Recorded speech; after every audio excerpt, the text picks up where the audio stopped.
హల్లెలూయా. మన దేవుడు గొప్ప దేవుడు.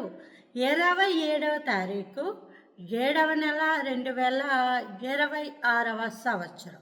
మన దేవుడు ఇస్తున్న చక్కటి మాట. లోకాసువార్త 1వ అధ్యాయము 50వ వచనం.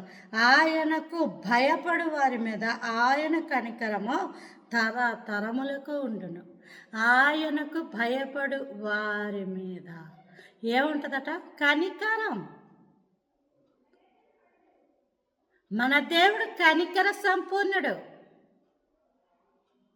ఆయన కనికరము చూపే దేవుడు. ఎందుకండి కనికరం? సువార్తలలో ఉంటుంది. ఒక కుష్ఠరోగి ప్రభువు ఎదుటికి వచ్చి మోకాళ్ళుని, ప్రభువా నీకిష్టమైతే నన్ను శుద్ధినిగా చెయ్యి అన్నప్పుడు ఆయన దేవుడు కనికరించి చెయ్యి చాపి వాని ముట్టి నాకిష్టమే శుద్ధుడవు కమ్ము అని స్పష్టంగా పలికారు. మన జీవితాలలో కూడా ఈ కనికరం ఎందుకు అంటే ఆయన స్పర్శ కోసం. మనల్ని ఎవరు ముట్టుకుంటారమ్మా?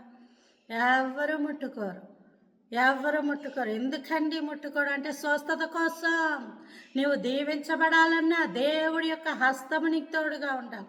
నీ చేతులు తాకాలి, నీ నోరు తెరవబడాలి, నీ కళ్ళు తెరవబడాలి.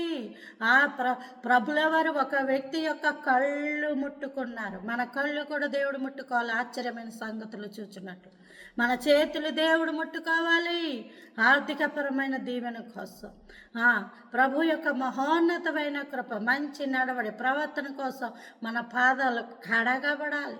కాబట్టి ఆయనకు భయపడు వారి మీద ఆయన కనికరం ఉంచుతాడు. అంటే స్పర్శ, ప్రేమ. ఆయన ఎంత గొప్ప దేవుడో. అట్టి కృప దేవుడు మనందరికీ అనుగ్రహించును కాక.